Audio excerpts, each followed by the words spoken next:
The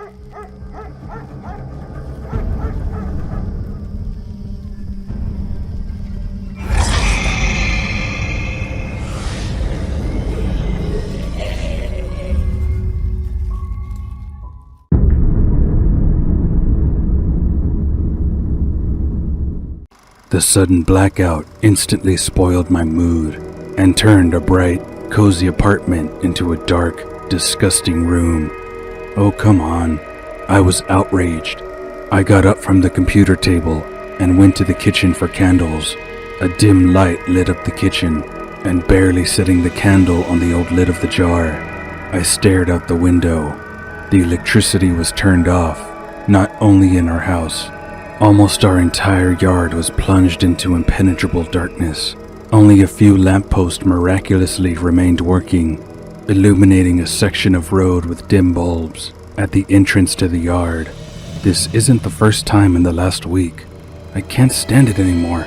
Why do I pay money for such an awful service? I was indignant, trying to get through to the hotline of our wonderful home management company. After several unsuccessful attempts, the phone on the other end of the wire was still picked up. "Hello?" I shouted indignantly. "Please tell me, what do I pay money for every month? Why do you turn off the light every other day?" The voice on the phone sighed. I'm probably not the first one who called and made a scandal, but alas, it is the only way to solve the problem. "We apologize for the inconvenience," a tired male voice said the already memorized phrase. "There was a power outage on your line. The technicians have already left to fix the problem. How long should I wait? We will try to do everything as soon as possible. Once again, we apologize for the inconvenience. I think the problem will be fixed within 2 hours. I see. Goodbye," I muttered and hung up the phone. After putting the kettle on the stove, I lit one more candle and put it in the hallway. The apartment was filled with some light. Still, it was too early to go to bed, and I wouldn't fall asleep at that time, because it was only about 7 p.m. I went into the room and took a book from the already dusty shelf.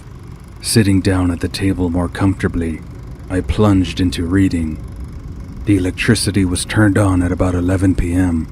By this time, my eyes were already involuntarily closing, and soon closing the book, I reluctantly walked towards the bedroom. I had only to touch my face to the pillow as my eyes closed, plunging my mind into the world of dreams. Another very ordinary day was left behind, or maybe not so ordinary. That night, I woke up several times. Voices in the courtyard forced me to open my eyes. Unfortunately, I live on the first floor, and the windows in the apartment are too old. I'm still collecting money to install double-glazed windows. So far, I have to be content with what I have. Obviously, due to the old windows, I constantly hear what is happening outdoors, starting with extremely fascinating conversations of neighbors about politics, increasing prices, and discussions of other neighbors, ending with stupid stone teenagers with constantly screaming music. For more than 5 years of living here, I have already got used to it, but still, in some cases, I had to go out and deal with troublemakers. If it didn't manage to do it, then the police coped with it perfectly. So the first time, I woke up about 1 o'clock in the morning from a strong slam on the entrance door, and this is also a frequent phenomenon because it is so difficult to hold the door with your hand when you enter the entrance. The slam was followed by rapid footsteps upstairs. Someone ran into the apartment, slamming the door just as loudly. "Oh Lord, is it so hard to walk slowly?" I said, turning over to the other side, and closed my eyes again. After a couple of dozen minutes, I was pulled out of sleep again. This time, the reason was a flickering flashing light, which pierced the windows of the room and crashed right into my closed eyes, forcing them to open. Oh my God, what's going on? I thought, sitting up from the bed. The only thing I could see was an ambulance and the flashing light, which made me wake up. I got to my feet, went closer to the window, and before I closed the curtains, I saw the following scene on the street. Paramedics were loading someone onto a stretcher, and this someone was already in a black plastic bag. A girl was crying nearby, a man was comforting her, and 2 policemen were talking to him in turn. Maybe someone was killed. What a horror! Probably the local drug addicts once again didn't share the dose. I wouldn't say that if this was the first time, but such a case had already happened.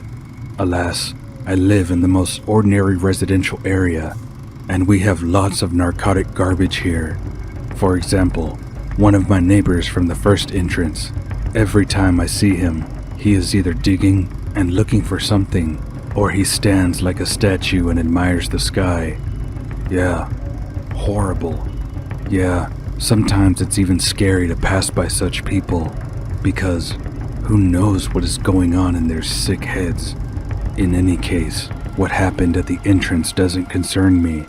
With these thoughts, I went back to bed and soon fell asleep like a baby. In the morning, when I went to the store for coffee, I found a coffin lid and a photo of a neighbor. I immediately remembered the events of the night at the entrance. In the photo, there was a neighbor from above. I wasn't personally acquainted with him.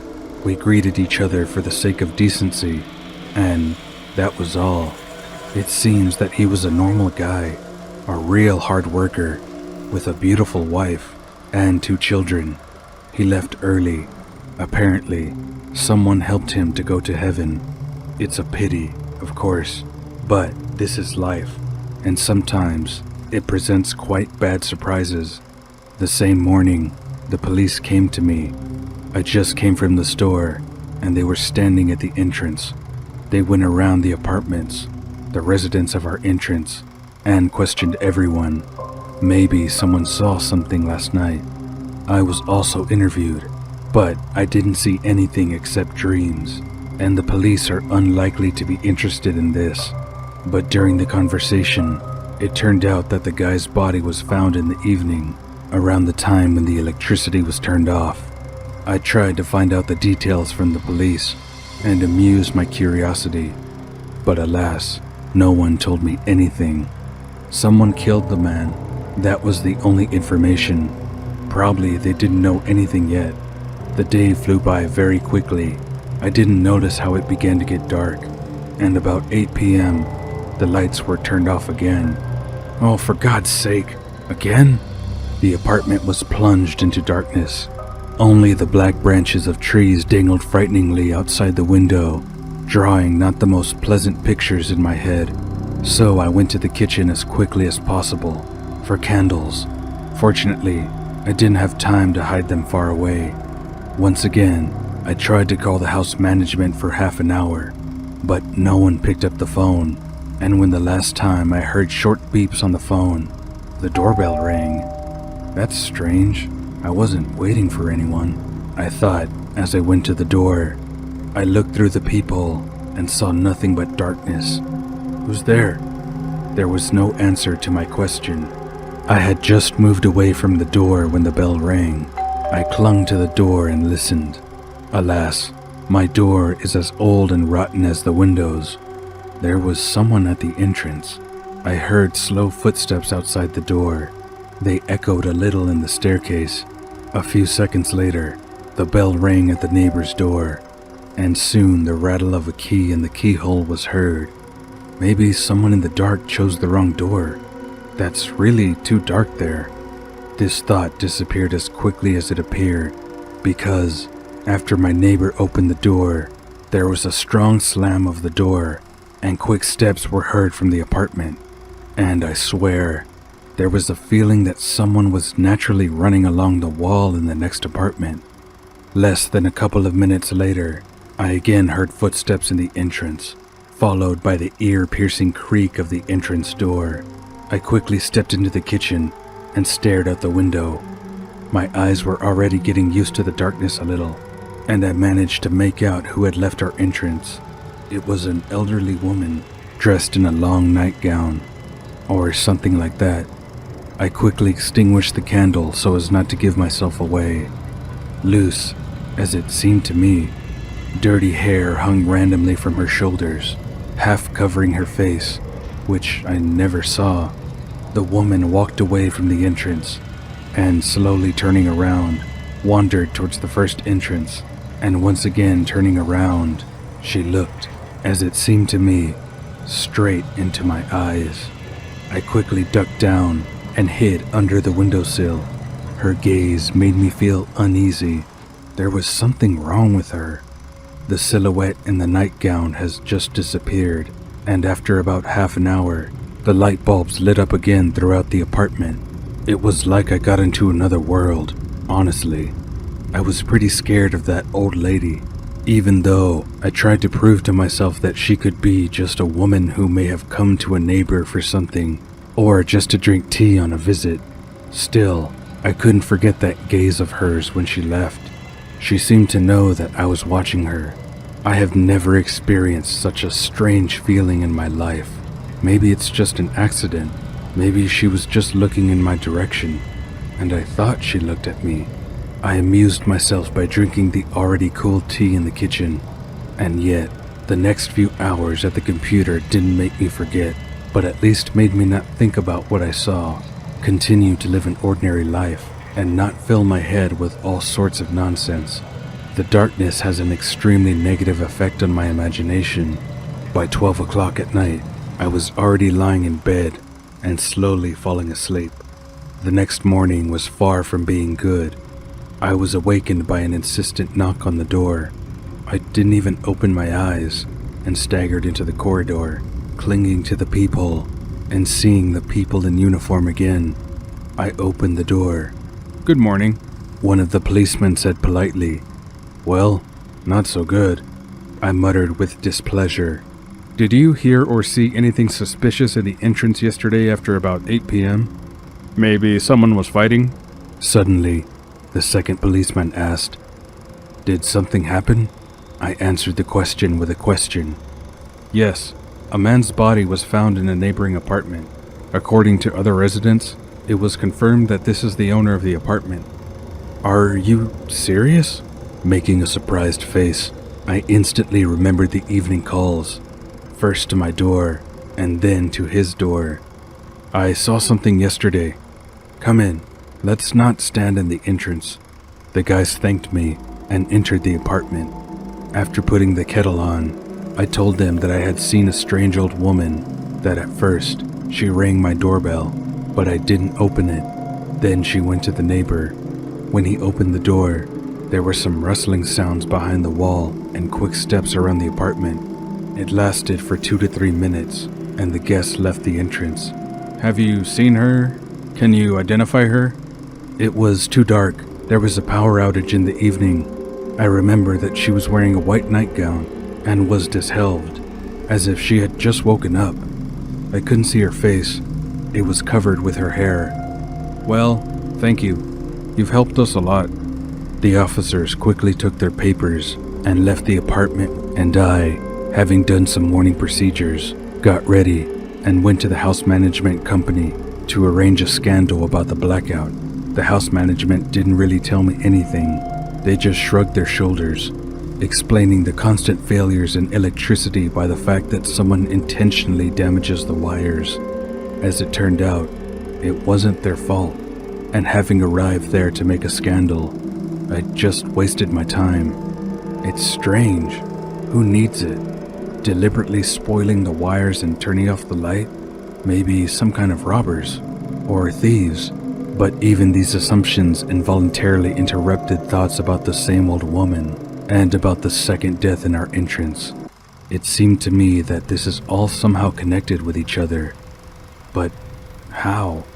Unclear. I returned home tired.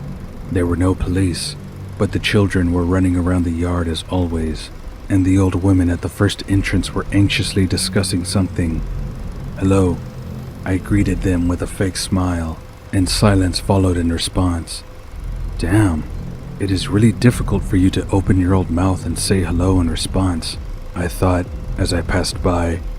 But then I saw one of them motioning for me to come to her. Something wrong? I turned around. Come here, please. I went over to them and sat down on the bench. In the evening, as the lights are turned off, I went over to them and sat down on the bench. In the evening, as the lights are turned off, stay at home. Don't go out, and don't open the door to anyone, the old woman said warily. I just stared at one or the other old woman with bewilderment. Harridan woke up again. Another woman, whose name I still don't know, spoke faintly. Harridan? Yeah, she comes here from the next house. Probably she is the reason for murders that happen at your entrance. Last year, 3 men died. Now an old witch comes to visit you. Who are you talking about? I asked in a loud voice. She lives here alone. In the next house, the door is locked constantly. The light in the windows is never lit, and God forbid you to knock on her door. Also, several people have even seen cadaverous worms crawling on her doormat. God only knows what she's doing there, although he probably already took his eyes away from that apartment a long time ago. Have you tried calling the police? I don't know. The neighbors tried, but the police never found her at home, as if a woman was vanished off the face of the earth. In general, be careful. Okay, thank you. I got up from the bench and walked towards my entrance. I didn't want to believe in their story, and I wouldn't have believed it if I hadn't seen what I saw last night. There was no doubt at all when I met the wife of a neighbor who died 2 days ago, whose body was found at the entrance at night. Hello, she said as she ran past. Kate, wait, I shouted back. The girl stopped and came up to me. Did you want something? Can I have a quick word with you? I smiled. Yes, of course. I wanted to ask you a few questions about your husband. Tears involuntarily ran down the girl's cheeks. Oh, come on. I never meant to hurt you. Let's go to my place if you have some free time. I took the girl by the arm, and we went to my apartment. Don't be scared. I haven't cleaned up. Yes, it's the same with us, she muttered, smiling through tears. We sat down in the kitchen, and I poured 2 glasses of whiskey. Drink. The girl drank it in one shot, without any questions, and grimaced. Tell me, Kate, how are things there? Have they found the culprit? Come on. Nobody is looking for him. There are absolutely no leads. They walked around, asked people, and forgot about this case. It seems to me that these murders are related to the Blackout. Murders? Yes. This morning, my neighbor on the right was found dead. Seriously? I heard someone coming to him, and I saw who it was. That's why I called you. Who are you talking about? An old woman from the next house. The 3rd entry as far as I know. Women from the first entrance told me that. The 3rd entrance? Kate asked again. Yeah. Why? My husband made our living by doing repairs in apartments. Now, he should have already finished the screed, or whatever it's called, in one of the apartments in the 3rd entrance of the neighboring house. After her words, goosebumps again involuntarily covered my body with a prickly blanket. He repeatedly spoke about some kind of inadequate old woman living in an apartment on the floor below. Did he come to see her? Don't you know? Did he knock on the door? Well, he always talked with the tenants about the noise of the equipment, said how long it will last and so on. He was so polite.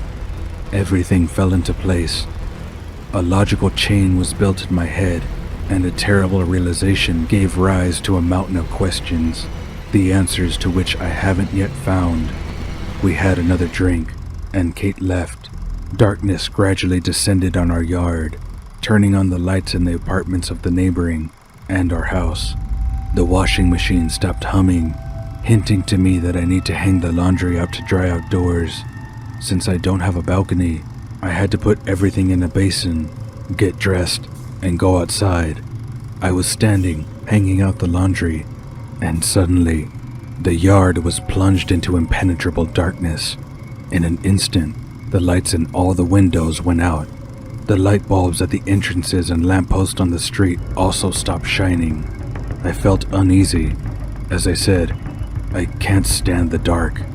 As soon as possible, I hung up the laundry and headed towards the entrance, when suddenly I noticed that the same old woman was walking past the house, staggering, shuffling her bare feet. She went to the entrance, opened the door, and froze.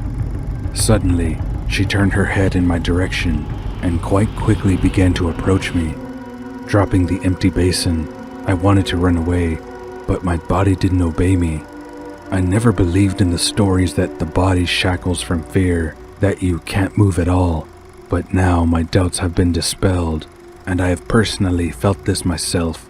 The old woman came up to me in a tight, and grabbing my hand, quickly muttered, "I was coming to you. Did you think that you would hide, and I wouldn't notice you?" "Let me go." Through the tears I asked, but the old woman didn't even think to do it. She squeezed my wrist harder and harder with every second. "I had a daughter like you, but she left me to die in the bathroom. She even refused to bury me." What is she talking about? I thought to myself, and looking closer, I realized that this woman looked more like a corpse than a living person. She was swollen, patches of skin hung everywhere from her body, and she herself was cold as ice. Her eyes darted from side to side, only occasionally focusing on me. I became insanely scared, as I had never been scared in my life. I tried to pull away, but my attempts were in vain. My hand was clamped, as if in a vice. There was no light, even the lamp wasn't burning. "My daughter, why did you leave me? Why did you leave me?" "I'm not your daughter," I shouted, and suddenly the old woman stopped. It was at that moment that I gathered all my will into a fist and pulled my hand, finally escaping the death grip of the old woman. Without looking back, I rushed to the entrance. The old woman was running after me. I saw it in the reflection of my own window, and when I was already unlocking the door to my apartment, I saw her again. She was already in the entrance, and we were separated only by a small staircase to the first floor. Finally, I opened the door and ran into the apartment, instantly clinging to the peephole and locking myself with all the locks. Immediately, a strong blow followed on the door, but not so strong that it would somehow damage it, though it was enough for me to run into the living room and hide in the farthest corner like a little coward child. The blows lasted about half an hour. She beat on the door, pulled the handle, trying to open it, at the same time saying something like what I have already heard. The knocking stopped in an instant, and I heard distant footsteps, but suddenly, there was another knock, only this time at the window of the room where I was hiding. Her terrible face appeared again, and a hand with curved claws tapped on the thin glass. Unable to bear it any longer, I left my home as quickly as possible, running to Kate. Thank God, she opened the door before the old woman ran into the entrance again. "What happened?" the neighbor asked in a sleepy voice. I, unable to catch my breath, tried to explain that the old woman came to me. "I saw her." She locked the door with all the locks, took me to the kitchen, and put the kettle on the stove. So we sat until the morning. I was terribly uncomfortable, but I didn't see any other way out. We sat quietly so as not to wake the children. Now she poured me some kind of spirits and drank with me. I tried to tell her everything through tears. There were no knocks on her door. They only came from the first floor, exactly until the electricity was turned on. Realizing that everything won't end there, the next day I packed up some of my stuff and went to my parents in the village for a while. I hope everything will be settled in some time and there will be no more blackouts.